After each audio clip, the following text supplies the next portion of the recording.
Ok, on va démarrer. Donc bonjour, bonjour Patrice Gamand du pôle Alpha RLH.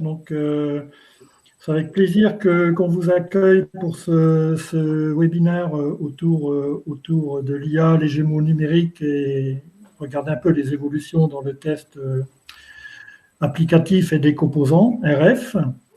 Merci à vous de vous joindre à cette visio et puis merci donc aux intervenants. Deux équipes, en fait. Une première présentation par la société Atem et la société Connectica qui vont nous poser quelques problématiques et proposer des solutions novatrices pour faire de la technique de test une amélioration des performances. Et Keysight Technology, avec deux intervenants également, qui, eux, vont nous parler de l'approche jumeau numérique dans le test applicatif. Donc, très rapidement, l'agenda, vous le voyez sur cette slide. Donc, je vais rapidement présenter le pôle de compétitivité Alpha RLH, très rapidement. Puis, nous aurons les deux interventions dont je parlais tout à l'heure. Et à la fin de chaque intervention, il y aura donc une session questions-réponses. Et vous pourrez poser vos questions via le chat et nous les soumettrons donc à la fin de chaque session. Ben voilà, c'est ce que je vous disais. Hop. Alors, le pôle Alpha RLH, donc les pôles de compétitivité, c'est un cluster où il y a les entreprises, des laboratoires de recherche, des structures institutionnelles.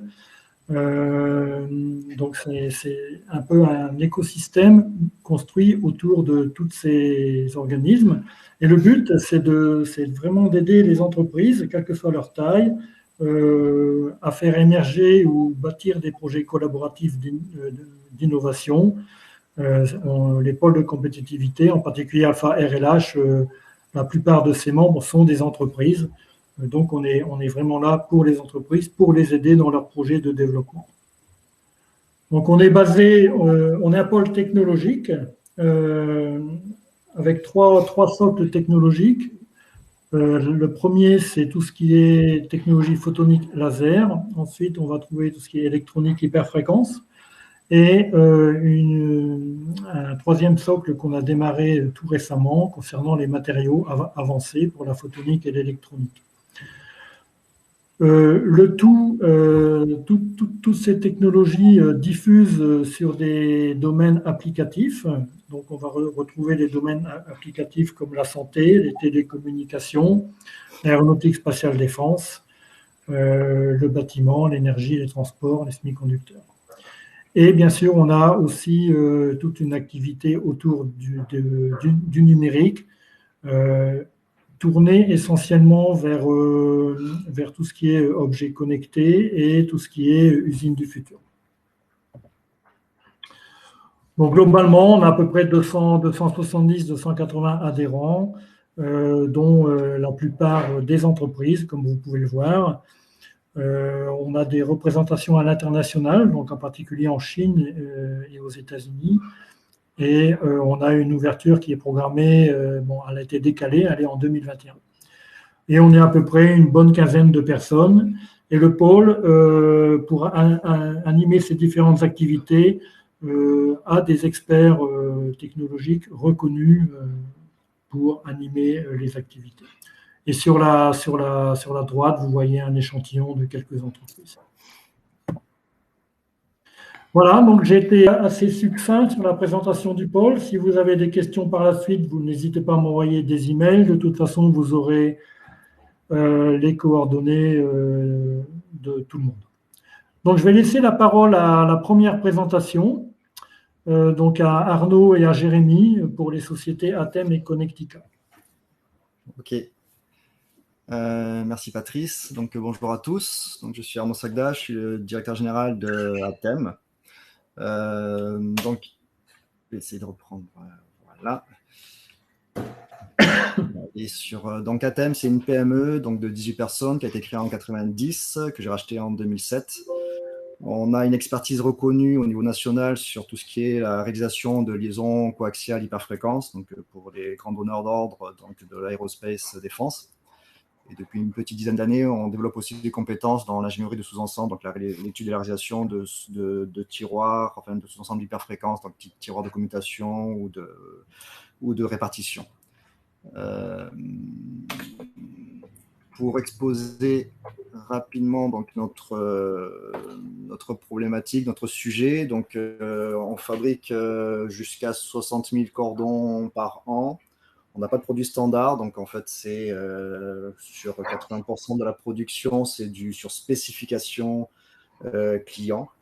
Donc avec toute la nécessité de tracer aussi, de garantir la traçabilité entre les spécifications, les commandes et puis les mesures des cordons qui seront livrés. Donc pour ça, on a 4 analyseurs, donc 2 VNA 20 Go, 2 VNA 40 Go. Et jusqu'à présent, en fait, on livrait la plupart des courbes de mesure étaient livrées sous format de fichier image, enfin d'impression, dans lequel on traçait donc tous les courbes de mesure des paramétresses avec les marqueurs pour vérifier qu'on était bien conforme aux spécifications. 60 000 cordons par an, donc ça fait quand même une petite quantité. Donc on a un technicien qui est dédié en fait à la partie mesure des cordons qui sont fabriqués. Il faut savoir que comme c'est des cordons spécifiques, hein, très faible perte, des appareillements en phase, des semi-rigides mis en forme. Donc l'apprentissage en fait sur le type de machine est relativement long. En fait, quand on dit apprentissage, effectivement, pour apprendre à manipuler les machines, enfin les VNA, c'est pas bon, ça prend pas trop longtemps. Mais après, pour avoir, on va dire, l'intelligence non artificielle, l'intelligence du poste, en fait, il faut compter quand même avoir 6 mois pour avoir une personne qui maîtrise son sujet en termes de test de composants, aussi simple que soit des cordons coaxiaux. Donc ça met beaucoup de temps pour avoir quelqu'un qui maîtrise son sujet, et par contre on a une cadence de production mine de rien, donc il faut pas s'en cacher. Pour un technicien, au bout de 2-3 ans, effectivement, c'est malgré la diversité des sujets, des projets sur lesquels nous travaillons, il y a une certaine forme de répétition en fait des process qu'il faut savoir gérer, donc arriver à amener la diversité. Ça nous a causé quelques soucis, enfin un peu de turnover. Donc là de ce côté-là, donc on avait eu c'est là qu'on a commencé à réfléchir sur comment je vais pouvoir améliorer mon contrôle qui est quand même primordial, hein, dans la fabrication de cordons. Il n'y a rien de pire que de se dire le cordon n'est pas bon une fois qu'il a été monté dans la structure. Donc on est parti sur le constat à dire c'est un poste qui est stratégique. On a à la fois des temps de formation qui sont longs. Donc comment on va améliorer tout ça. Donc les différents axes qui sont ressortis, ça a été il faut qu'on soit plus compétitif, au sens qu'effectivement, quand vous faites tout un lot de cordons, la première heure, ça va bien, la deuxième heure, ça va bien, la troisième heure, on commence à faire de la cadence. Et puis aussi, je vous ai évoqué, on fournissait beaucoup sous forme les résultats des tests sous forme image. Mais on commence à avoir des clients qui nous demandaient de fournir également les fichiers données, donc type S2P. J'ose imaginer que c'était pour pouvoir réintégrer finalement les paramétresses dans leur modélisation de système, donc pour pouvoir optimiser derrière eux pour toute la partie intégration et vérifier la conformité des performances. Donc il y avait cette notion d'améliorer finalement le service et la compétitivité de la mesure. Tout en garantissant évidemment, donc on travaille dans l'aérodéfense, donc évidemment on est dans FIM 100, donc la notion de management de la qualité, de la traçabilité est primordiale. Ce que j'évoquais par rapport à la notion, donc le troisième, c'est la notion de dire ça devient difficile de dire on a une personne dédiée au contrôle. Donc la réflexion, c'est plutôt de dire on va essayer d'amener de la convivialité, d'amener un système qui serait plus convivial, de manière à avoir non pas une personne dédiée, mais aujourd'hui on a 3 techniciens au niveau de ATEM. On va essayer de travailler la polyvalence justement et rendre le poste performant pour qu'il y ait une certaine interchangeabilité entre les différents techniciens. Donc ces 3 points nous ont amenés à se pencher sur les questions d'industrie 4.0, d'intelligence artificielle et la notion de valorisation des données qui, je dirais, au début du projet était pour moi un grand mot, un concept, et qu'on va pouvoir exposer par la suite. Donc c'est sur ces réflexions-là qu'on a croisé le chemin de Connectica. Aussi parce qu'Atem a une présence au Canada, donc on s'est croisé un petit peu comme ça. Et donc là, je vais laisser la parole à Jérémy qui va, avec la problématique que je viens mener, qui nous a fait ces propositions. Donc là, Jérémy, à toi. Merci Arnaud. Bonjour à tous. Donc, oui, mon nom, moi, c'est Jérémy Perrin, donc enchanté. Donc un petit peu en termes de démarche avec Connectica. Donc nous, on est une compagnie assez récente. On a été fondé en 2019 au Québec. Et là, on travaille vraiment sur ce qui est le développement d'une plateforme de test spécialisée dans les tests hyperfréquences. Et là, donc, on commence à avoir plusieurs clients sur le sol français, notamment. Donc là, on a une ouverture de filiale qui est prévue dans les prochains mois. Donc, peut-être pour enchaîner un petit peu avec cette démarche Atem Connectica. Donc, pourquoi cette coopération ? Dès le départ, quand on s'est rencontré avec Arnaud, c'est vrai qu'il y a eu assez rapidement une synergie qui a commencé à se dessiner. Puis là, on a commencé à discuter ensemble de l'élaboration d'un projet pilote. La plateforme qui est développée en ce moment est à l'intersection, si on veut, de tout ce qui est l'ingénierie hyperfréquence et de la digitalisation, donc l'industrie 4.0, comme l'a dit Arnaud. Et on a vu vraiment, nous, on a pris un petit peu cette opportunité avec Atem pour bâtir une plateforme générique. Donc aujourd'hui, Atem fait principalement des composants passifs avec des câbles, mais fait également des systèmes plus complets avec des coffrets. Donc ça, nous, c'est quelque chose vers lequel on veut aller. Et on est aussi en train de bâtir la plateforme pour être capable de prendre d'autres types de tests. Donc, on parle de tests de radiation, si on veut mesurer des diagrammes de rayonnement, mais également des tests actifs pour aller mesurer derrière des systèmes. Et évidemment, la complémentarité des expertises à Atem et Connectica. Donc, Atem est quand même très reconnu sur le marché français depuis des années et bien établi, travaille déjà avec les grands donneurs d'ordre et se concentre principalement sur le côté hardware. Et nous, de notre côté, on est quand même un petit peu plus jeune, un petit peu plus fragile. On veut venir rentrer du côté français et on est plus du côté logiciel. Donc là, il y a vraiment des expertises complémentaires. Et le but après de cette collaboration, c'est de se mettre ensemble pour monter ensemble dans la chaîne de valeur et pouvoir aller offrir des solutions conjointes. Donc là, si on continue un petit peu, donc en termes de feuille de route de développement, donc comme je disais, ça fait peut-être un peu plus d'1 an qu'on discute avec Atem. Au mois de juillet, on a été déployer la production en environnement de développement. Donc la solution a été déployée sur leur serveur. Donc c'est une solution hybride avec une partie de l'exécution qui se passe sur le cloud et la partie vraiment envoi des commandes vers les instruments qui est déployée sur des machines virtuelles chez Atem. Donc là, pendant 2-3 mois, Atem a utilisé la solution, nous ont renvoyé plein de commentaires et basé sur ça, on a pu finaliser le déploiement et on est parti chez eux il y a 2 semaines maintenant pour aller faire un déploiement en production. Donc là, l'idée, c'est qu'Atem va commencer à basculer sa production de ses 60 000 cordons par an, toutes sur la plateforme.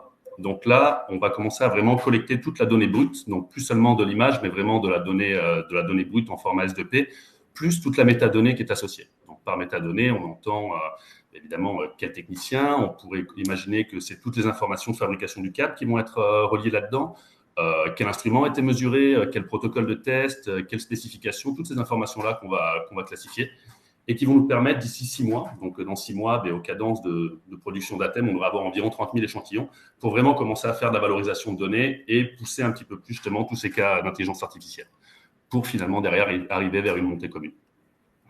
Donc là, si je présente rapidement un petit peu ce que fait la plateforme aujourd'hui. Donc là, c'est juste des petites captures d'écran qu'on vous donne, mais l'idée, c'est que vous avez, donc pour revenir un petit peu sur la problématique d'Arnaud, c'est ce problème de formation des gens. Donc ici, c'est que la plateforme permet d'avoir une sorte d'autorité centrale qui va définir l'ensemble de ces tests. Donc par l'ensemble de ces tests, on entend, elle va pouvoir définir quels sont ses composants. Elle va pouvoir définir ce qu'on appelle des flux de travail. Donc un flux de travail, typiquement, c'est une séquence d'assemblage, d'intégration et test. Donc là, on peut prendre aussi bien des cas très très simples qui sont complètement linéaires. Donc on pourrait imaginer qu'on ferait une première mesure de base, on va faire un test thermique, un test post-thermique pour vérifier que ça répète, une mesure de vibration, puis un test final. Puis on va vouloir vérifier que tout ça répète bien. Mais on a aussi développé en dessous la technologie qui permet de faire de la parallélisation de flux de travail qui vont vous permettre vraiment de modéliser un système au complet et de pouvoir générer une séquence complète. L'intérêt étant de centraliser l'ensemble des requis Et donc, une fois que tous ces requis ont été définis par l'autorité centrale, les opérateurs vont simplement pouvoir exécuter ces séquences.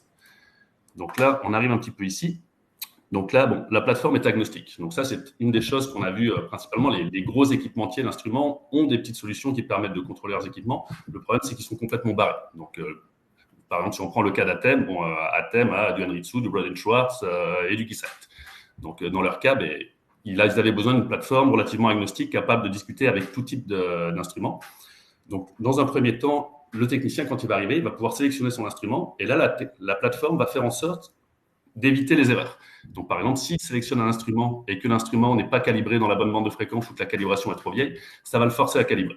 Puis là, il va y avoir une espèce d'interaction entre la plateforme et le technicien. Donc, mettons, s'il vient faire ses calibrations manuelles en installant ces différents standards, ça va le faire passer étape par étape à travers encore une interface standardisée. Donc, il n'a pas besoin de s'entraîner sur différents types d'instruments. Il va juste parler avec la plateforme et les commandes vont être envoyées par-dessus. Donc, ça va le guider étape par étape. Une fois qu'il est passé à travers tous ces requis et toutes ces mesures, ça va générer automatiquement un rapport de test automatisé dans le format Atem que Atem va pouvoir directement envoyer à ses clients. Donc ça, c'est l'équivalent de ce que fait déjà aujourd'hui Atem avec ses captures d'images. Sauf que là, vu qu'on a ramassé la donnée brute, on va pouvoir aller un petit peu plus loin. Donc, il va notamment être possible d'avoir tout le côté traçabilité et qualité. Donc, d'avoir une vue complète sur tout ce qui s'est passé en termes de collecte des données. Évidemment, toute la notion de versioning des protocoles de test et spécifications, parce qu'une mesure donnée avec une certaine spécification, si on change la spécification, ça peut changer la décision. Donc, on va être capable justement de traiter ces cas-là. Et on peut imaginer un cas où on aurait collecté des centaines de mesures historiques et on veut appliquer une nouvelle spécification dessus. On voudrait rapidement savoir quel est l'état de tous ces composants. Avec évidemment aussi une notion de déploiement automatisé. On peut imaginer que là, chez Atem, on a 4 stations, mais là, on peut imaginer un client, un intégrateur, par exemple, qui aurait une vingtaine ou une trentaine de stations. On ne veut pas devoir aller pousser le code individuellement sur chacune des machines. On va avoir une sorte de pipeline qui va déployer automatiquement ce code-là. En termes d'analyse de données, donc là, évidemment, ça, c'est des demandes qu'on a eues aussi à l'extérieur. Le besoin de pouvoir importer à même la plateforme des données. Donc, on peut parler de données historiques qui ont été prises dans le passé ou dans d'autres systèmes de mesure ou encore des données de simulation pour permettre justement une évaluation instantanée et après avoir un petit peu tout cet aspect qu'on appelle tendance de données. Donc, on va plus seulement se concentrer à dire je rencontre ma spec ou j'ai raté ma spec, mais si on a des assemblages identiques, on s'attend à mesurer les mêmes performances. Les variations, ça va être la tolérance de fabrication. Donc là, pour chacun des paramètres, on va être capable de monitorer de façon assez serrée ces variations-là et ne pas attendre de passer de l'autre côté de la barrière. On va être capable de lever des alarmes quand on va avoir des variations de processus. Et étant donné qu'on ramasse la metadata associée, je vous montrerai un petit exemple un petit peu plus tard, mais on va être capable aussi de donner des pistes de solutions pour essayer d'identifier d'où vient le problème. Et finalement, pour conclure un petit peu sur la présentation vraiment de la plateforme, donc, il y a cet aspect un petit peu production en temps réel. Donc, l'idée est que la plateforme a vocation à être collaborative. Donc, elle va pouvoir être utilisée aussi bien par les gestionnaires qui vont vouloir avoir une vue d'ensemble de ce qui se passe, que par l'ingénierie qui va vraiment venir configurer ces séquences, ces requis et analyser la donnée quand ils vont trouver des problèmes de non-compliance. Ça va être utilisé par un opérateur pour exécuter et finalement par ce côté assurance qualité pour tout ce qui est traçabilité et diagnostic pour essayer de trouver les défauts. Donc là, c'est un petit peu une sorte d'introduction en termes de simulation. Bon, ça, c'est un petit cas qu'on est en train de faire avec Atem, mais évidemment, le besoin d'être capable de simuler différentes données. Donc, vu que là, maintenant, on a toute la donnée brute qui est collectée sous format de fichier SDP, il va être possible pour Atem, mettons, de ne pas avoir forcément à les mesurer à tous les niveaux quand ils fournissent un coffret. S'ils ont mesuré chacun de leurs composants indépendamment, il va être possible pour eux de venir charger tout ça dans la plateforme et faire la cascade des paramètres qui vont considérer à la fois l'amplitude et la phase pour savoir ce que ça va donner au niveau système. Donc, si on continue un petit peu, donc là, on va rentrer un petit peu plus dans le vif du sujet du webinaire d'aujourd'hui, tout ce qui touche à l'IA. Donc, là, comme je disais, là, on a la plateforme en production, donc on va vraiment commencer à ramasser suffisamment de données. On a des petits cas, des petits modules d'intelligence artificielle aujourd'hui qui sont en développement, mais l'idée est de collecter, de les utiliser, continuer à collecter toute cette donnée et revenir dans quelques mois pour vraiment vous présenter des résultats plus concrets. Mais là, on peut déjà vous donner quelques exemples d'applications. On pourrait imaginer, mettons, que Atem fabrique ce type de câble-là. Donc, une même référence, une certaine longueur, 2 types de connecteurs classiques avec un assemblage de brasage, toujours le même modèle de VNA qui est utilisé, toujours le même opérateur. Là, un cas typique qu'on pourrait observer, c'est on voit qu'on observe clairement 2 familles de mesures. Donc, 2 familles de courbes. Donc, l'idée, c'est que là, de ce domaine fréquentiel, on va premièrement être capable de passer dans un domaine statistique. Et là, on va très clairement voir qu'on a deux familles. Et là, on va pouvoir rouler ce qu'on appelle du clustering ou de la classification. Donc là, c'est un cas très simple où on voit, finalement, quand je roule mes algos en arrière, je me rends compte que quand j'ai un certain lot, le lot 1, 2, 3, 4 sur mon connecteur 1, j'ai de moins bonnes performances que quand j'ai un autre lot. Donc là, facilement, ça permet de trouver le problème et on dit, le problème, c'est le connecteur. Donc là, en retrouvant la traçabilité, on va être capable de dire, ressors-moi toutes les câbles qui ont utilisé le connecteur 2 du lot 4, 5, 6, 7 pour me permettre de les mettre de côté parce que je sais que ceux-là seront bons. Donc ça, c'est un cas très simple où le résultat en sortie dépend juste d'une variable en entrée qui est le lot du connecteur. Mais évidemment, on peut imaginer des cas beaucoup plus complexes où un résultat en sortie va dépendre d'une combinaison de paramètres en entrée. Donc là, c'est là que ces algorithmes de classification vont devenir beaucoup plus puissants. Donc là, c'est le premier cas dont je viens de vous parler. Un autre cas, c'est l'anticipation de performance selon des mesures historiques. Donc aujourd'hui, à Thème, quand ils ont des demandes un petit peu exotiques, avec un câble un petit peu plus complexe que d'habitude, une performance un petit peu plus élevée que d'habitude, typiquement, ce qu'ils vont faire, c'est qu'ils vont prendre les datasheets de chacun des sous-composants, puis ils vont faire une analyse pire cas en venant cascader tout ça. Le problème, c'est que souvent, vu que c'est pire cas, quand ils vont mesurer, ça va être meilleur que ça. Donc là, un des cas d'application, c'est que basé sur ce modèle mathématique de base, assez simple, on va pouvoir utiliser les mesures historiques une fois que ça sera mesuré pour progressivement faire apprendre à ce modèle-là à devenir de plus en plus précis. Donc, pour les prévisions suivantes, ils seront capables de faire des estimations plus précises. Et un troisième sujet qu'on regarde en ce moment, donc ça, ce n'est pas nécessairement applicable au cas d'Athènes, mais c'est ce qu'on appelle la réduction contrôlée du nombre de mesures requises. Donc, si on imagine ici un réseau d'antennes très simple, c'est un petit réseau 2x2, c'est ça qu'on utilise pour faire nos expérimentations en ce moment. Si on veut mesurer le diagramme de rayonnement d'une telle antenne, typiquement, on va aller soit dans une base compacte, soit on va aller dans un champ proche. Pour faire un champ proche, on est limité par la physique, on va avoir besoin de prendre un point de mesure tous les quarts de longueur d'onde pour être capable derrière de refaire notre transformée de Fourier, pousser ça dans un champ lointain et pouvoir l'évaluer. Le problème, c'est que ça, c'est beaucoup trop long si on veut arriver dans un contexte de production. Donc, une des choses qui est présentement à l'étude, c'est qu'on va prendre un modèle de simulation. Basé sur ce modèle de simulation-là, on va injecter plein d'erreurs de fabrication dans le modèle, ce qui va nous permettre de donner un espèce de dataset initial. Basé sur ce dataset initial-là, dans le champ proche, on va pouvoir entraîner ce qu'on appelle un réseau de neurones. Et basé sur ce réseau entraîné-là, derrière, avec juste quelques points de mesure, on va pouvoir déterminer si l'antenne est fonctionnelle ou pas. Et si elle n'est pas fonctionnelle, on va être capable de remonter pour arriver à diagnostiquer à quel endroit ou quelle dimension spécifiquement est problématique dans l'assemblage. Donc ça, c'est juste des petits cas d'utilisation. Et je vais relaisser la parole à Arnaud. Alors, au niveau des KPI, en fait, c'est vrai que l'implantation est toute récente, en fait. Donc, c'est vrai que on s'est plutôt dit qu'on se donne rendez-vous dans 6 mois pour vraiment affiner les KPI. Maintenant, le rendu pendant la semaine de travail, quand on a implanté donc la plateforme dans les locaux de Athème, c'est vrai que ce qu'on a constaté, c'est effectivement ce que j'ai évoqué à un moment donné, c'est-à-dire que quand on a un lot de cordons à faire passer, le fait que la plateforme accompagne vraiment le technicien ou l'opérateur qui va travailler, ça permet de garder une certaine cadence et de ne pas errer quelque part à un moment donné, se dire tiens, est-ce que j'ai bien fait ma mesure ou pas. Donc le fait qu'on soit vraiment bien guidé dans le déroulement des tests, ça amène vraiment une amélioration de la compétitivité, même si j'aime pas le terme, vraiment on n'est pas dans les temps modernes, mais effectivement ça maintient effectivement le bon rythme. Concernant donc là on avait pas mal travaillé sur la notion de traçabilité, donc il y avait toute cette question effectivement de rattacher toutes les données, le rattacher aux différents commandes, bons de commande, ainsi de suite, spécifications. Ce qu'avait très bien dit Jérémy, c'est vrai que jusqu'à présent on ne conservait que les fichiers images, donc c'est vrai que des fois de manière rétroactive, entre parenthèses, sur un projet, on a un client qui nous demande tiens, par contre c'était quoi le point à telle fréquence, les valeurs précises. On n'était pas en capacité de les fournir, à moins de récupérer le cordon, de refaire la mesure, ce qui n'est pas toujours possible.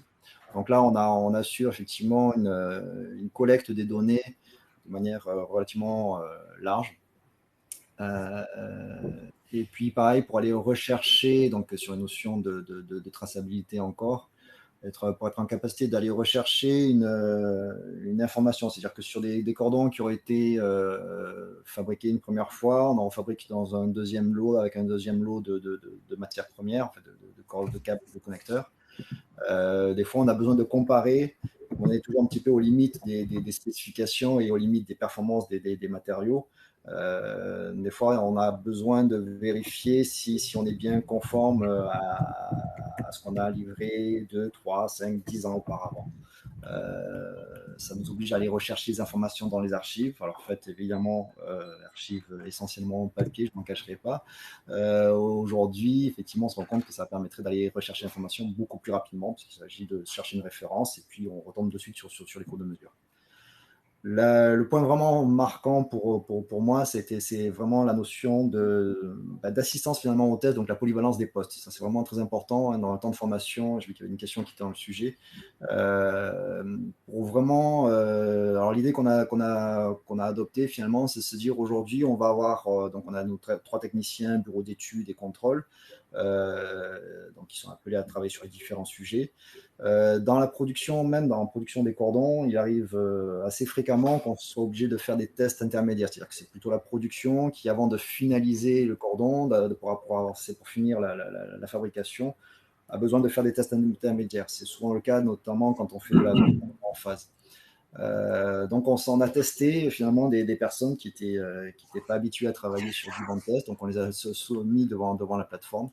Et c'est vrai que la notion d'appréhender ne serait-ce que le poste, les machines, les écrans en face, l'aspect convivial, l'aspect guidé de la plateforme, permet de dire que là où on mettait auparavant une petite semaine pour mettre effectivement la personne à l'aise, au moins pour manipuler les bancs, là ça se réduit à 2 jours au maximum. C'est-à-dire que voilà, au bout de la journée, la personne s'est manipulée, et à la deuxième journée, elle est quasiment autonome au sens où elle sait se débrouiller dans la limite de ce qu'on lui a effectivement autorisé à faire. C'est assez important pour nous parce qu'effectivement, ça nous permet de travailler sur la polyvalence, évoquer aussi cette notion de dire ça permet à la fois pour les techniciens d'amener, de les dégager, de leur faire gagner du temps, donc de dégager pour travailler plutôt sur d'autres projets type études, et sans bloquer quelque part la production qui, elle aussi, peut gagner en autonomie dans ses contrôles intermédiaires. Et enfin, donc là, pour moi, vraiment, la notion de polyvalence est vraiment importante. Ça amène vraiment un plus sur la partie, en tout cas dans le cas de ATEM, sur la notion de production. Et sur la valorisation des données, donc aujourd'hui, c'est un petit peu tôt, évidemment, parce qu'on n'a pas suffisamment de rétex et finalement d'enregistrement à ce jour. Mais c'est vrai que pareil, dans la mesure où on a testé des personnes qui sont à la base en termes de production, qui ont besoin de faire du contrôle intermédiaire, elles sont très vite à l'aise sur la plateforme. Donc pareil, sur la notion de la fiabilité de la mesure, qui est quand même importante. Il ne faut pas se dire, si on garantit 3 dB de perte, il ne faut pas que ce soit 3,5. Donc il faut être sûr de soi. Et là, clairement, que ce soit le contrôle sur la calibration, sur la procédure de test elle-même, il n'y a pas photo. Effectivement, on n'a pas d'hésitation, donc on a beaucoup plus confiance. Et ce qu'on compte par la suite intégrer, ce qu'a évoqué Jérémy, c'est qu'effectivement, c'est qu'au fur et à mesure qu'on fait l'acquisition des données, on puisse comparer finalement à éléments comparables, se dire, tiens, c'est ce cordon-là, effectivement, il est dans les specs et il est effectivement dans l'historique de ce qu'on a toujours produit, où là, il y a un problème. Donc, ça permettra effectivement d'alerter immédiatement l'opérateur ou le technicien qu'il y a une non-conformité sur le produit. Voilà, je pense que j'ai à peu près dit. Je te repasse la main, peut-être Jérémy, sur la dernière partie, dans les perspectives de développement de la structure elle-même. Super, merci Arnaud. Oui, donc, donc effectivement, là, ce qu'on vous a présenté aujourd'hui, c'était vraiment le cas d'utilisation chez ATEM. Donc aujourd'hui, avec Connectica, on se concentre principalement sur 2 types de segments de clients. Donc il y a les clients comme ATEM, qui sont vraiment des manufacturiers de composants, mais on se concentre aussi sur le côté intégrateur. Donc tous les grands intégrateurs, les grands donneurs d'ordre que vous connaissez tous, avec aujourd'hui principalement un focus sur tout ce qui est le New Space. Donc aujourd'hui, on entend beaucoup parler des constellations en orbite basse, et principalement une énorme réduction des coûts qui est requise pour être capable que ces modèles soient viables. Et tout ça passe principalement par la fabrication de composants COTS ou des composants étagères qui vont être toujours les mêmes. Donc ce genre de plateforme prend d'autant plus de sens quand vous avez une autorité centrale qui définit les requis pour s'assurer que tout soit testé de la même façon. Puis là, on pousse un petit peu plus loin. C'est que là, le cas qu'on vous a présenté, c'est vraiment, vous avez vu, vous avez l'autorité centrale chez Athènes qui va définir ses requis et tous les opérateurs en interne qui vont pouvoir tester. Là, l'idée est d'être capable de le pousser plus loin où vous avez vraiment l'intégrateur. Donc, une autorité centrale chez l'intégrateur qui va définir l'ensemble de ces tests. Certains de ces tests vont pouvoir être déportés directement en interne avec ses propres techniciens, mais il va aussi être possible d'aller déporter des tests directement chez ses fournisseurs, malgré que ces fournisseurs n'aient pas nécessairement d'expertise ou peu d'expertise pour être capable de monter dans les cadences. Donc, aujourd'hui, de plus en plus, les grands groupes ont tous en place des systèmes de gestion de la qualité, des systèmes ERP, des systèmes de gestion du manufacturing, et mettent de plus en plus ce qu'on appelle des data lakes ou des lacs de données où ils vont centraliser toutes leurs données opérationnelles. Donc, l'idée est d'être capable de leur permettre justement de venir corréler ces mesures-là, un petit peu comme on l'a présenté dans le cas d'Athènes, avec leurs données de mesure, et aussi d'être capable de venir pousser tout ça directement chez leurs différents fournisseurs. Donc, l'intérêt est que leurs fournisseurs vont être indépendants. Ils vont pouvoir faire directement leurs propres tests directement en ligne. Et dès que la pièce va être produite et testée, elle va être directement analysée et les résultats vont être remontés vers l'intégrateur qui va directement y avoir accès. Donc ça, évidemment, ça va emmener à plusieurs cas d'optimisation de la chaîne d'approvisionnement. Donc, je voyais un petit peu des questions passées en termes de ROI. Donc, le ROI va être différent dépendamment de si on parle d'un fournisseur Camatem ou si on parle d'un intégrateur. Mais, par exemple, un des cas assez flagrant pour un intégrateur, c'est qu'aujourd'hui, principalement dans l'industrie spatiale, c'est très conservateur. Donc, quand vous bâtissez un système, imaginez que vous avez un sous-assemblage composé de 3 sous-composants. Aujourd'hui, ce que vont faire les gens, c'est qu'ils vont mettre des requis PIRCA sur chacun de leurs sous-composants en amplitude pour s'assurer que quand ils vont mettre ça ensemble, peu importe quelle sera la phase des composants, ça va marcher au niveau suivant. Sauf que tout ça, évidemment, c'est des pertes de temps et c'est des pertes d'argent. Donc, une des choses qui va commencer à être possible de faire, étant donné qu'on a la donnée brute, c'est être capable de venir récupérer justement chacune de ces données brutes de ces sous-composants et venir faire rouler des simulations pour déterminer quelles sont les meilleures paires à appairer pour permettre de passer au niveau suivant. Donc ça, puis après, on va être capable comme ça de remonter progressivement jusqu'au système complet. Donc là, aujourd'hui, on commence vraiment avec du test RF avec des applications comme Athènes ou avec des applications spatiales, mais le but est derrière d'ouvrir vers des tests non radiofréquences, donc pour être capable de supporter des tests thermiques, des tests de vibration, toutes sortes de tests qui permettront vraiment d'avoir une vue complète et être capable de simuler le comportement complet d'un système. Arnaud, si tu veux conclure. Voilà, donc pour l'implantation donc est toute récente, donc c'est vrai qu'aujourd'hui on explore finalement, on se met en place au niveau de l'équipe production et technicien et j'aurais tendance à dire c'est vrai que en étant un petit peu on est quand même assez éloigné de tout ce qui est industrie connectée, même si on fait des cordons, mais là je vois clairement l'intérêt que peut présenter effectivement d'avoir une plateforme qui va assister les opérateurs sur cette partie contrôle qui est vraiment critique pour nous, en ce qui nous concerne. Et puis voilà, je voulais vraiment saluer le travail de Connectica, c'est pas pour leur faire la pub, mais c'est vrai que on a pas mal bossé ensemble sur le cahier des charges, sur la mise en place. Donc c'est une start-up en fait, donc ils se lancent dedans et puis j'espère qu'il y aura une bonne continuation pour la suite, quoi. Ok. Début de l'aventure. Merci. Bonjour à tous, David Balaja à la régie. Merci Arnaud et Jérémy pour ces présentations. On a eu pas mal de questions. Alors, on va peut-être pas forcément avoir le temps de répondre à toutes, mais l'intérêt, c'est aussi que nos participants puissent vous retrouver. Alors, c'est les coordonnées de Grégory Golf qui aurait dû faire cette présentation, mais qui n'étaient pas disponibles, qui sont sur votre présentation, Arnaud. C'est ça. Alors, si on peut peut-être commencer par quelques questions. Alors, on en a une première de Nicolas Mézières. Question sur la partie Zoom IA pour Connectica. Est-il possible d'avoir une idée des raisons qui ont poussé à l'utilisation de réseaux de neurones pour la partie diagnostic et mesure rapide au lieu de techniques plus classiques mais moins boîte noire? Quelle fiabilité peut être associée à de tels résultats?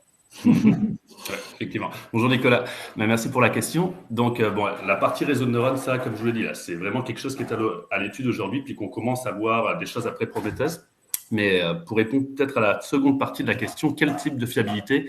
Typiquement, on ne peut pas vraiment le dire à l'avance. C'est comment on va faire aujourd'hui, c'est qu'on va prendre ça nécessite quand même d'avoir suffisamment de volume pour investir là-dedans. Si vous avez 2-3 antennes à mesurer, envoyez-les dans une base compacte. Ça va être plus rentable. Par contre, si on commence à parler d'une constellation où on a des centaines, voire des milliers de composants à mesurer, là, ça commence à valoir la peine d'investir en amont. Et là, dans ce cas-là, typiquement, ce qu'on va faire, c'est qu'on va prendre un certain modèle. Donc, imaginons qu'on va prendre une antenne. On va en prendre une bonne qu'on va mettre dans une facilité connue, donc une base compacte. On va la mettre aussi dans une facilité réduite, on va juste prendre quelques points. On va entraîner le réseau. Et puis après, au bout d'un moment, on va dire, OK, quand ça marche d'un côté, est-ce que ça me donne les mêmes résultats de l'autre? Et puis après, on va en prendre une moins bonne. Puis on va vérifier comme ça. Donc l'idée, c'est vraiment d'y aller comme ça vers expérimentation. Puis c'est exactement ce qu'on avait fait dans mon ancienne position. Je travaillais chez MDA au Québec, sur le projet OneWeb. Puis on avait 16 000 antennes à tester. Typiquement, ça nous prenait 4 à 6 heures pour tester une antenne. Et puis on avait été capable de réduire en bas de 15 minutes le temps de mesure. Sauf que, évidemment, là, dans ce cas-là, il n'y avait pas eu d'utilisation d'apprentissage machine ou quoi que ce soit. Tout avait été complètement manuel. Donc, ça avait été très, très long et moyennement précis. Donc, on a mis quasiment 1 an à converger sur ces critères qu'il fallait mettre dans le système réduit. Mais là, l'idée, c'est vraiment d'utiliser tout le côté un petit peu plus apprentissage pour être capable de réduire ces temps-là. Mais on n'est pas capable de dire à l'avance, voici la précision que ça donnera. C'est vraiment une histoire. Il faut être capable de comparer les deux pour ensuite donner la confiance. Et ensuite, les gens, ils sont prêts à y aller. Puis, quand ils voient les réductions de coûts que ça apporte, mais même s'ils perdent un petit peu en précision, dans un contexte de production de masse, c'est généralement toléré. Merci beaucoup. Une seconde question, Edgar Fernandez, question pour Connectica, toujours. Mis à part une modernisation des méthodes de travail, sur quel élément le ROI est-il calculé? En quoi l'investissement en vaut-il la peine, retour client, détection de méthodes de production défaillantes ou retour de pièces chez fournisseurs? Oui, bien sûr. Donc là, ça a été un petit peu évoqué dans la slide qui a été présentée par Arnaud sur tout ce qui était les indices de performance. Mais pour une compagnie comme Atem, évidemment, ça va être sauver des temps et donc des coûts. Parce que là, si on imagine, on va beaucoup plus vite pour mesurer un composant, évidemment, on est capable d'en passer plus. Donc là, c'est réduction en termes de temps de mesure, mais aussi réduction en termes de temps d'équipement. Quand on parle d'un analyseur de réseau, ça peut très vite coûter très cher. Donc, si vous êtes capable d'être plus efficace, déjà, vous évitez 1 ou 2 analyseurs de réseau. Bon, là, on voit que les gains sont assez directs. Après, il y a évidemment toutes les gains en termes de qualité. Donc ça, c'est un petit peu plus complexe à venir vraiment définir combien on fait gagner. Mais c'est sûr que si vous ne livrez jamais de pièces non conformes à vos clients, vous avez plus de chances de continuer à avoir des affaires avec eux. Puis après, le deuxième cas, c'est peut-être un petit peu celui que je donnais l'exemple avec quand on vient relier les intégrateurs avec leurs fournisseurs. Évidemment, là, c'est un gain de temps. Donc, on évite des pénalités sur les échéanciers et aussi un gain en termes de pièces qu'on va accepter plutôt que les jeter à la poubelle. Donc là, c'est un petit peu sur ces 2 tableaux-là qu'on joue. Merci Jérémy. Une autre question. La plateforme est-elle interfaçable avec différents types de matériel de test? Oui, donc là, par différents types de matériel de test. Donc là, aujourd'hui, ce qu'on a intégré, pas mal tous les types d'analyseurs de réseau possibles. On a intégré déjà du Anritsu, du Copper Mountain, du Rohde & Schwarz et du Keysight. Tout ça est déjà intégré. Mais là, l'étape suivante, justement, c'est de commencer à intégrer des analyseurs de spectre, commencer à analyser toutes sortes de choses. Là, on a intégré la semaine dernière des chambres anéchoïques pour être capable de mesurer des diagrammes de rayonnement. Donc nous, notre modèle, c'est vraiment qu'on développe une librairie de drivers progressivement qu'on nourrit. Et puis, quand on arrive chez un nouveau client, qu'on ne l'a pas encore, on la développe sur le tas. Et si on a des gens, on la réutilise. Donc, le but, c'est de bâtir comme ça progressivement. Merci. Et une petite dernière question pour rester pile dans le timing. On est bien pour l'instant. Vous évoquiez la simulation pour nourrir le réseau de neurones. Au vu des images, vous faites des éléments finis ou variantes. Devez-vous construire un modèle pour chaque projet ou utilisez-vous des cas tests déjà faits? Qui met en place ce modèle?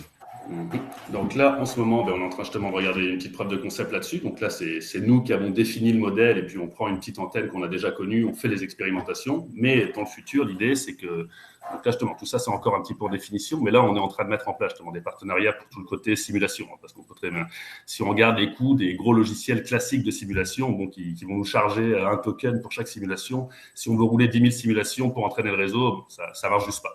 Donc là, on est en train justement de trouver des partenariats qui nous permettent d'intégrer leur logiciel de simulation. Ça peut être des éléments finis, mais on regarde plus des méthodes des moments, des choses comme ça, dépendamment de la précision qu'on recherche là, parce que l'élément fini, ça peut quand même être assez long à calculer. Mais l'idée, c'est que on est assez ouvert sur le modèle. C'est soit le client, s'il est ouvert à ça, nous envoie son modèle CAD et nous, on va le rouler directement. Donc là, on a des ententes pour être capable de rouler ça sur des gros serveurs avec du GPU pour être capable de cracher ça assez vite parce qu'on ne peut pas se permettre de rouler de la simulation pendant 1 an. Donc, soit c'est nous qui entraînons le modèle et qui roulons les simulations, on entraîne le modèle et on leur donne le modèle réduit derrière. Soit s'ils sont pas ouverts à partager le modèle, mais ça peut être eux, s'ils ont les capacités de simulation suffisantes, qui vont rouler tous les différents cas. On va leur dire le type de cas typique qu'on voudrait en fonction des variations de fabrication possibles. Et après ça, ils vont nous envoyer tout leur échantillon qu'on va utiliser derrière pour entraîner le réseau. Okay. Merci Jérémy et merci Arnaud. Je vais me permettre de reprendre vos flux audio et vidéo pour les confier à nos prochains intervenants, Thierry Vuzel et Anthony Bianet, pour Keysight Technologies. En attendant, merci Arnaud, merci Jérémy. Merci. Avec plaisir, merci beaucoup.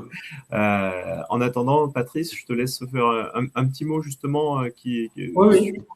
Voilà. Donc là, la deuxième présentation par Thierry et Anthony de Keysight. Donc là, on va plutôt parler de l'approche jumeau numérique dans le test applicatif. Donc c'est tout à fait une présentation différente par rapport à la première, mais très complémentaire finalement. Donc voilà, je vais laisser la parole à Thierry maintenant et Anthony. Donc je pense que vous avez la main, là, Thierry. Bonjour, vous m'entendez? On vous entend très bien, Thierry. Bon, très bien. Bonjour à toutes et à tous. Donc, effectivement, je me présente. Donc, je suis Thierry Vuzel. Je suis en charge de l'activité Eggplant chez Keysight Technologies. Donc, on va évidemment parler de la solution qui est proposée par Eggplant autour de l'automatisation et des tests de logiciels. Et donc, je suis accompagné d'Anthony Bianet. Anthony, je te laisse. Bonjour, je suis Anthony Bianet, je suis architecte solution également chez Keysight sur la partie Eggplant. Voilà. Donc on n'est pas ici venu vous parler de VNA, qui sont les solutions un peu plus classiques chez Keysight. Alors, il faut savoir que Keysight, donc on va pas refaire l'histoire, mais donc est un des leaders mondial du test électronique depuis toujours, mais cherche à diversifier son activité depuis quelques années, notamment par l'acquisition de sociétés dans le domaine des télécoms, et donc dernièrement par l'acquisition d'une société qui s'appelait Eggplant Software, qui était une société anglaise, qui était spécialisée, dont l'activité est la spécialisation du test des applications, des tests fonctionnels et des tests en charge. Et donc, par cette diversification, Keysight est aujourd'hui capable de monter les couches et de proposer aujourd'hui des solutions de test au niveau applicatif. Alors, on va parler essentiellement de tests fonctionnels ce matin. Donc, pour pouvoir en parler, je voudrais qu'on puisse mettre en avant les enjeux. Donc, les enjeux, lorsqu'on développe et que l'on teste des logiciels, avant de les mettre en production, effectivement, c'est qu'il n'y ait pas de défaut, qu'il n'y ait pas de bug. Donc ça, c'est effectivement la volonté première lorsque l'on teste des applications. Mais pour pouvoir atteindre cet objectif, l'idée étant de pouvoir maximiser cette couverture fonctionnelle et d'être en capacité de tester l'ensemble des possibilités fonctionnelles de l'application. Mais en même temps, lorsqu'on teste les applications, l'idée, c'est de pouvoir, s'il y a un défaut, de le diagnostiquer et d'être en capacité de définir la route cause rapidement des sources d'erreurs, et l'idée étant de réduire ce que je vais nommer le MTTU, le Mean Time to Understand, du phénomène de bug. Alors, un autre paradigme qui est important, notamment avec Eggplant, c'est le fait de pouvoir prendre en ligne de compte l'IHM. Il ne faut pas oublier qu'une application, c'est aussi un service rendu à des utilisateurs, et que finalement, l'interaction entre l'utilisateur et l'interface graphique et l'IHM est également importante. Et dans le paradigme d'Eggplant, donc que l'on verra après, l'idée c'est vraiment de pouvoir prendre en compte cette IHM et de pouvoir être en capacité de tester le bout en bout.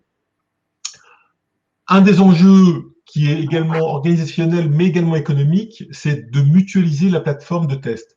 L'idée, c'est de maximiser les capacités d'une plateforme de test à couvrir l'ensemble des besoins métiers applicatifs de l'entreprise, sans pour autant être dans une difficulté ou dans un besoin de mettre un outil de test par type d'application.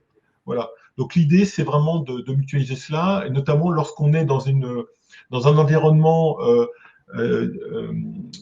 CI/CD, DevOps, agile. L'idée, c'est d'industrialiser tout ça et donc de mutualiser les moyens pour produire un maximum de tests et donc de mettre en production un maximum d'applications avec un minimum de configuration de tests. Alors, pour situer un petit peu l'approche du test fonctionnel. Donc, le test fonctionnel existe depuis toujours en réalité. Il était pendant très longtemps réalisé de manière manuelle sur les applications. Bon, avec l'arrivée de l'agilité et des environnements DevOps, il a fallu industrialiser tout ça. Et donc, on est passé par de l'automatisation.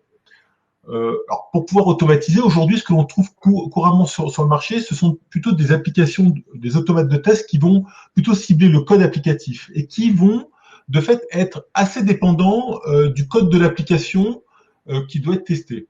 Donc, on se retrouve assez rapidement dans une configuration où on va devoir on va devoir avoir un dispositif multi applications de test pour pouvoir répondre à des besoins métiers différents. Donc, l'approche de Keysight Eggplant est donc un petit peu différente. L'idée étant plutôt de se mettre en lieu et place d'un vrai utilisateur. C'est un petit peu le paradigme principal, c'est de simuler finalement un utilisateur qui va finalement utiliser l'application et réaliser l'ensemble des actions que lui-même est en capacité de réaliser. C'est-à-dire qu'on va être capable effectivement d'agir sur l'application, de cliquer si c'est possible de le faire, d'écrire si c'est possible de le faire, de bouger la souris, etc. Mais pour pouvoir interagir avec cette application, il faut qu'on puisse être en capacité de voir ce qu'il se passe. Et pour ce faire, en fait, on a introduit 2 algorithmes. Le premier qui s'appelle de l'OCR pour Optical Character Recognition, c'est finalement être en capacité de lire du texte, d'être en capacité de reconnaître des langues et de lire du texte comme le ferait n'importe quel utilisateur. Mais à côté de ça, on doit être capable également de reconnaître des objets graphiques, des images. Finalement, de reconnaître l'image par sa structure et non pas voilà, je veux dire différemment, finalement, de reconnaître l'image pour être une image et non pas être dépendant d'un écran total. Et ça nous permet finalement vraiment de se comporter comme un vrai utilisateur, à la fois la capacité d'agir et de voir à la fois les textes et les images. Comme on est connecté à l'IHM, on va être également capable de mesurer la réactivité de l'application, donc le ressenti de l'utilisateur vis-à-vis du fonctionnement de l'application. Alors, une notion également qu'on introduit ici, qui est très importante, c'est la notion de test exploratoire, qui vient compléter, et ça j'en parlerai un petit peu après, la notion de test linéaire. Donc, test linéaire, c'est le fait de faire des tests directifs, c'est-à-dire je dicte le cheminement du test et donc toute l'histoire est décrite. La notion de test exploratoire va plutôt faire appel à des notions d'intelligence artificielle, puisque l'idée c'est de tester l'ensemble des combinatoires fonctionnels possibles de l'application à travers un modèle que je vais vous décrire juste après. Alors justement, pardon, excusez-moi, pour pouvoir effectivement être en capacité d'industrialiser des tests mêlant à la fois du test directif, dit linéaire, mais également du test exploratoire, sans pour autant avoir un devoir de multiplier le nombre de scripts convenant à ces 2 mondes, l'idée c'est de trouver une approche de création de scénarios qui soit commune à ces 2 mondes et qui soit pratique et facile à mettre en œuvre. Et c'est là où on introduit la notion de jumeau numérique. Alors, qu'est-ce qu'un jumeau numérique chez Eggplant ? Un jumeau numérique, en fait, c'est la description topologique fonctionnelle de l'application sous test. Alors, comme vous le voyez, voilà, c'est très graphique. L'idée, c'est vraiment de dessiner une map fonctionnelle où on va finalement distinguer la structure de l'application, on va également distinguer l'ensemble des fonctionnalités disponibles, mais on va également distinguer l'ensemble des cheminements possibles à travers ce modèle. Et si on prend un exemple très simple d'une plateforme web, par exemple, à travers ce modèle, on va la représenter de cette manière. Les grands icônes bleues que vous voyez, vous représentez par exemple une page web, chaque page web en fait, et les icônes grises à l'intérieur des icônes bleues vont représenter les fonctions disponible sur chaque page web. Et là, donc, vous comprenez assez facilement qu'on a dessiné la structure de l'application et qu'on va amener beaucoup d'intelligibilité au test, puisqu'on va visualiser, d'une part, de la manière dont est construite l'application, mais en même temps, de la manière dont vont se dérouler en temps réel les tests.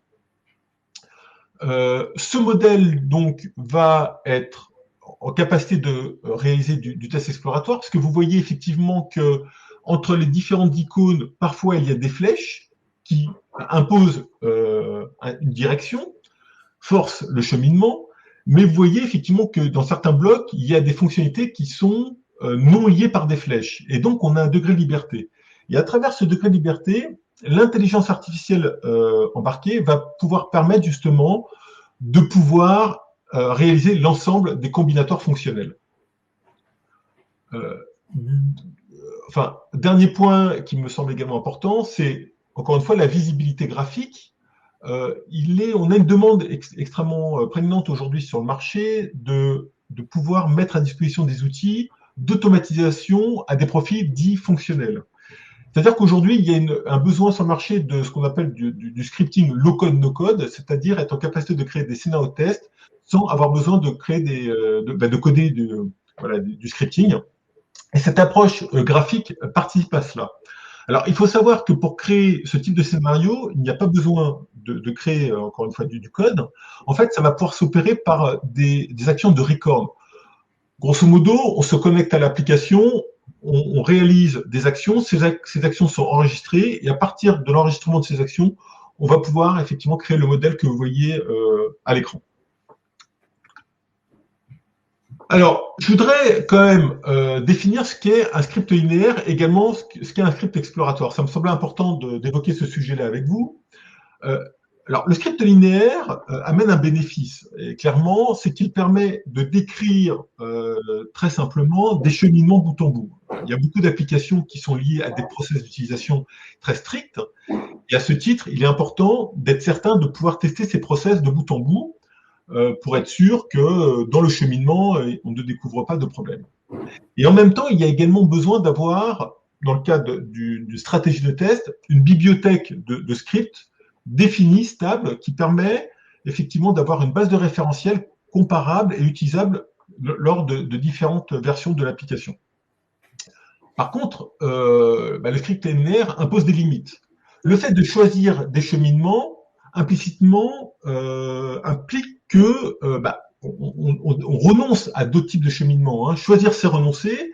Et effectivement, une application avec beaucoup d'interactions fonctionnelles va être très difficile à tester d'un point de vue couverture fonctionnelle avec des scripts linéaires. C'est-à-dire que très vite, on va se retrouver avec un grand nombre de scripts linéaires, très difficile déjà à maintenir, parce que dès lors qu'il y a une version de l'application, c'est-à-dire qu'il faut modifier l'ensemble des scripts, ça devient extrêmement lourd, et en même temps, on n'est jamais sûr de tout couvrir. Un point également qui me semble également important, c'est que le script linéaire est directif, c'est-à-dire que lorsque vous créez ce type de script, vous dictez l'histoire. Il n'y a pas de réaction possible par rapport à des événements découverts. Alors, pour illustrer ce propos, je voudrais prendre l'exemple d'une bataille navale. Lorsque effectivement on joue à la bataille navale, on va effectivement dans un adversaire, on va essayer de cibler, on va faire des tests en espérant toucher un bateau. Et dès lors, effectivement, qu'on touche un bateau, automatiquement, on oriente sa stratégie de test pour essayer de cibler le bateau et de le couler.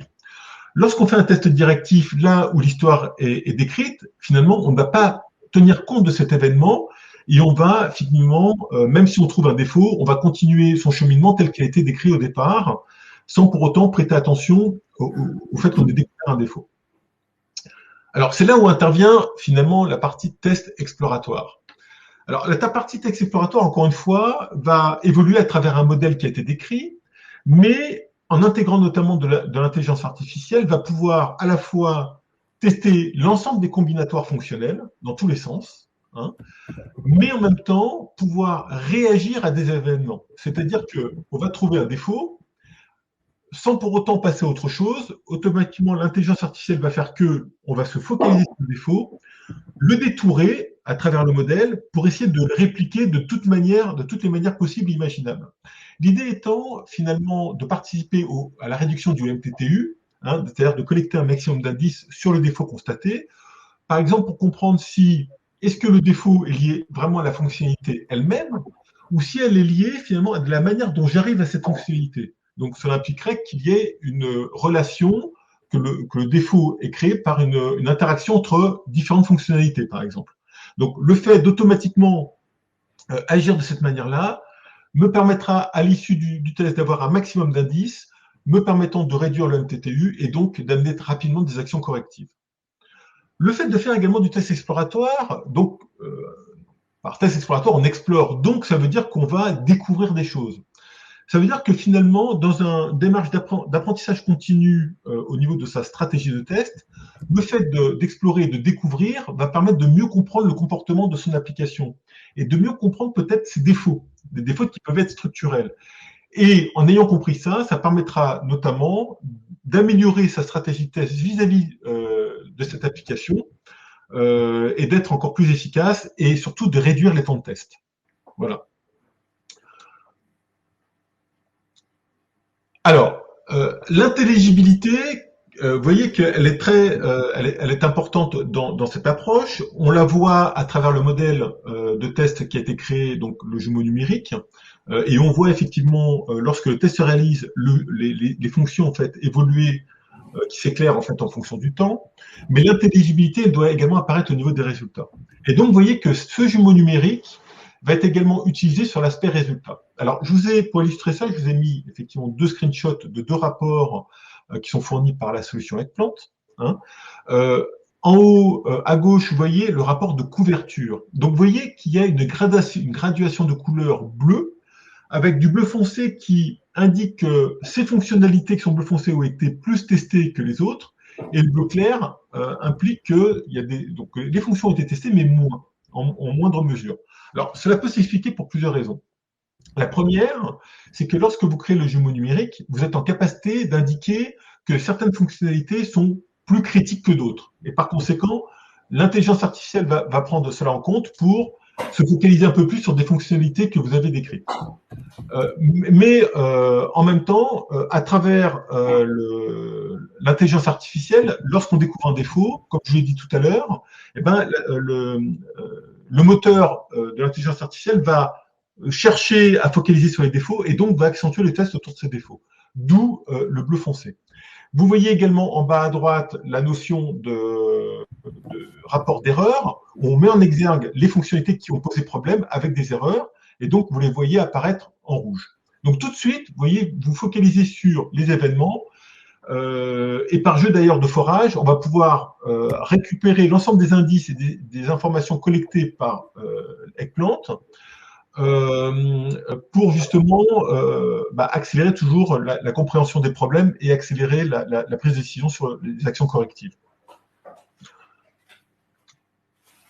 Alors, un point également, pour revenir sur le paradigme que l'on teste en lieu et place de l'utilisateur. Alors, on va utiliser donc des algorithmes d'OCR et de reconnaissance d'image, mêlés à de l'IA.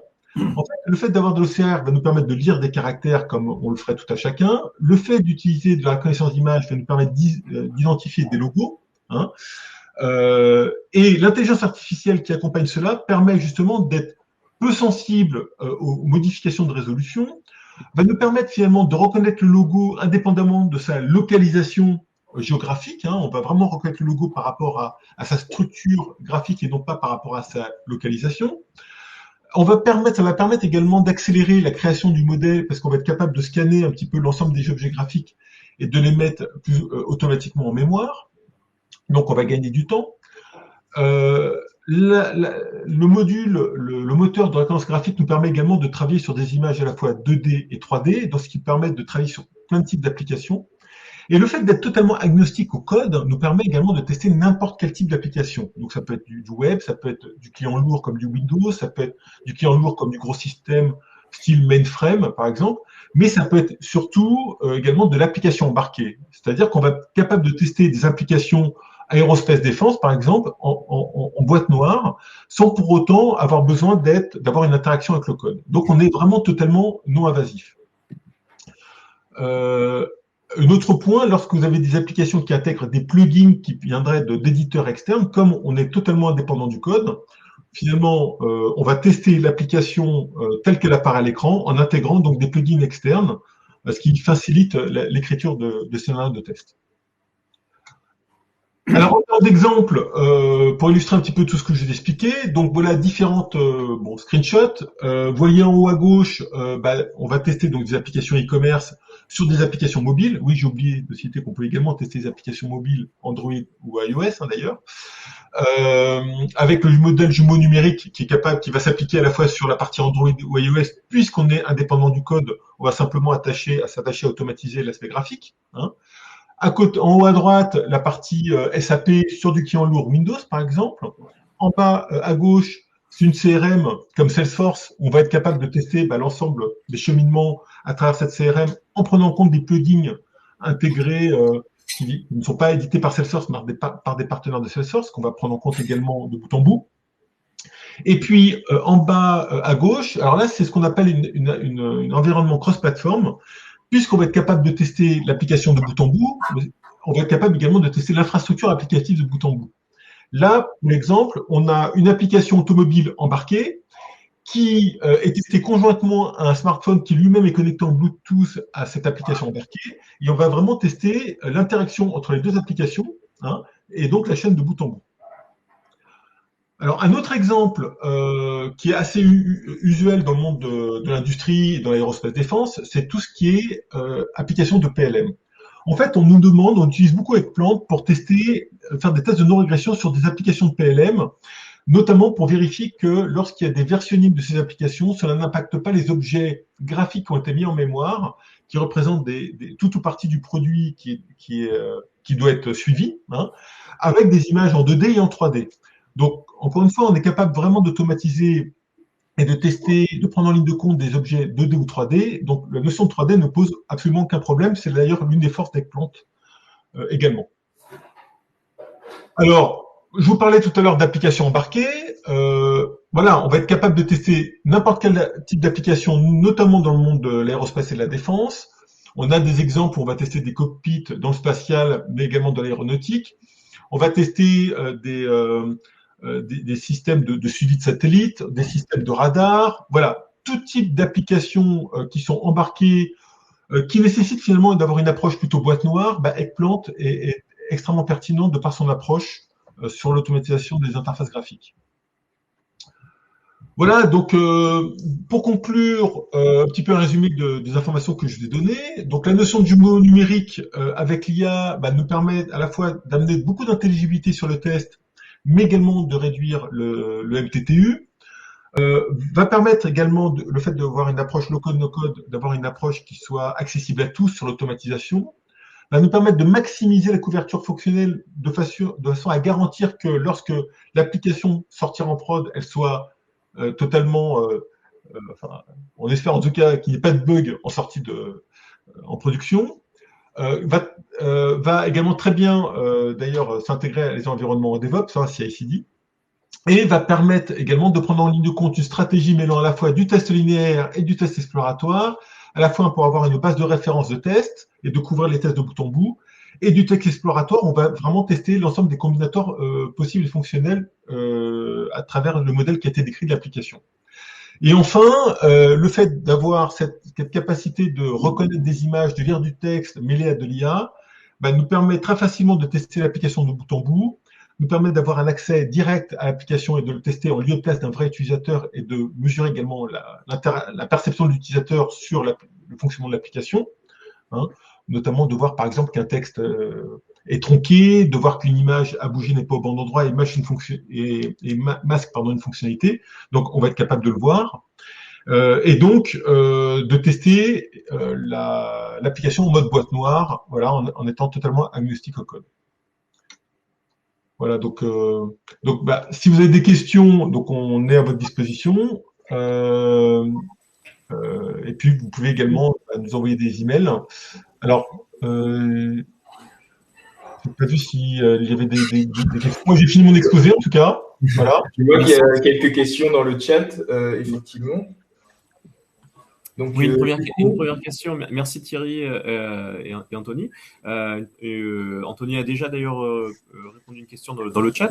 Une seconde, est-ce que la création du jumeau numérique peut se générer directement depuis des modèles type SYSML? alors, du coup, déjà. J'étais en train de répondre à cette question, donc je vais profiter pour le faire oralement. Du coup, pour reprendre sur notre approche, on a une approche no-code, low-code, ce qui fait que pour créer des modèles dans la solution, finalement, c'est assez simple. On a un système de drag and drop. Et pour répondre plus spécifiquement à cette question, on peut le faire de manière spécifique. Donc, avec du développement custo, on peut très bien importer ce type de modèle. Merci Anthony. Et une autre question, si on avait des KPI comme chez Atem, qu'apporterait votre approche pour l'utilisateur final? Du coup, en fait, notre approche permet en fait d'avoir une vue d'ensemble et du coup permettre à l'utilisateur, dans un premier temps, grâce au jumeau numérique, d'avoir la map fonctionnelle de son application. Et du coup, l'ensemble des tests, mais aussi l'ensemble des résultats et l'ensemble des rapports seront designés en fait autour de cette application, autour de ce jumeau numérique. L'idée, au final, c'est pas de tester l'application de manière standard avec du test linéaire classique, mais d'avoir une approche basée sur le modèle et donc, comme je disais, avoir donc que ce soit lors du test exploratoire, lors du test linéaire, lors de l'utilisation des rapports, en fait, un ensemble de données qui se basent autour du modèle. Merci. Une autre question, peut-être une dernière. À quel point la mise en place de solutions informatiques et connectées peuvent limiter le champ d'action logique des opérateurs? Exemple, ne pas demander à rentrer des strings formatés pour l'application, possibilité d'overdrive d'une appli qui plante. Alors, donc je vais juste reprendre à quel point la mise en place de la solution informatique connectée peut limiter le champ d'action logique des opérateurs. Alors, moi, ce que je comprends de cette question, donc vous me dites si ça répond bien à votre question, c'est comment Eggplant fait peut être amené à mieux en fait tester comment l'intelligence d'Eggplant peut être amenée à mieux tester l'application. En fait, nous, ce qu'on peut faire, c'est utiliser donc notre reconnaissance d'image et reconnaissance de texte pour pouvoir interagir avec l'application de manière un peu plus intelligente. On va dire, par exemple, dans le cadre d'un logo, tout simplement. Le fond du logo peut être amené à changer. Eggplant, lui, grâce à l'intelligence artificielle, grâce à la reconnaissance d'image, pourra être amené à automatiquement comprendre qu'il s'agit d'un logo et du coup, le fond peut être amené à changer et du coup, pourra cliquer et interagir automatiquement avec ce type d'éléments. Dans le cadre de champ texte, effectivement, on va toujours se baser sur la reconnaissance d'image ou la reconnaissance de texte. On pourra tout simplement en fait utiliser le recorder pour enregistrer ces différentes actions et pouvoir les répéter au sein du test applicatif. Donc, je sais pas. Si tu me permets, Anthony, en fait, il y a la notion de RPA, je pense, qui est ciblée aussi ici. Effectivement, alors on a pas mal de clients aussi qui utilisent Eggplant au-delà du test des applications pour automatiser des actions. Hein. Effectivement, donc ça permet effectivement de gagner beaucoup de temps sur la productivité, notamment sur la gestion, des tâches qui peuvent être répétitives. On peut effectivement les donner à traiter par Eggplant, puisqu'il a cette capacité à voir et donc d'une certaine manière à décider vis-à-vis de ce qu'il a vu. On va pouvoir effectivement automatiser des tâches. Donc ça, effectivement, c'est une fonctionnalité implicite chez Eggplant, au-delà du test des applications, d'automatiser des tâches qui pourraient participer effectivement à ce qu'a proposé Connectica et Atem, à savoir faire du sélectif de données ou industrialiser un certain nombre de tâches qui seraient faites de manière manuelle sinon. Voilà. Et juste aussi un point important, c'est que lors du test, ou que ça soit pour faire du test applicatif ou du RPA, les données en fait utilisées, les variables utilisées au sein de l'application Eggplant, n'importe quelle source finalement, que ça soit une base de données, un fichier Excel. Donc, si on veut rentrer un string formaté, pour le coup, on pourra très bien et très facilement en fait le récupérer de n'importe quel type de source et ça de façon native. Merci Anthony, merci Thierry. N'hésitez pas, si vous souhaitez être recontacté directement par Thierry et Anthony pour Keysight, de même que par Arnaud et Jérémy pour notre binôme pour Atem Connectica. Vous pouvez cliquer directement sur le petit vote qui est en ligne et vous pourrez avoir ce contact. De toute façon, ne vous inquiétez pas, nous vous enverrons la présentation, le lien vers le replay plus exactement, et vous pouvez télécharger si vous le souhaitez la présentation en cliquant sur le fichier partagé qui est dans le chat et en allant vers télécharger si vous le souhaitez. Voilà, pour ma part, c'est fini. Je vais procéder à la fin du vote. Voilà. Et pour Patrice, évidemment, je vais te laisser les mots pour conclure cette présentation. Ok, merci beaucoup. Merci aux intervenants et aux auditeurs. Donc, c'était vraiment deux présentations, deux interventions très, très intéressantes, différentes, pointues dans certains cas. Mais bon, on est là aussi pour apprendre des nouvelles choses, donc c'est plutôt très, très, très, très bien. Donc là, vous avez toutes les coordonnées des différents intervenants avec leur email. Comme disait David, vous allez, les présentations sont donc téléchargeables. Et dans ce cas-là, vous aurez donc les coordonnées. Donc, n'hésitez pas à nous écrire si vous avez d'autres questions. Et voilà, je pense que c'est terminé. Je vous souhaite une bonne journée, un bon appétit et une bonne après-midi. Merci encore à tout le monde. Merci à vous. Merci à vous. Merci. Au revoir.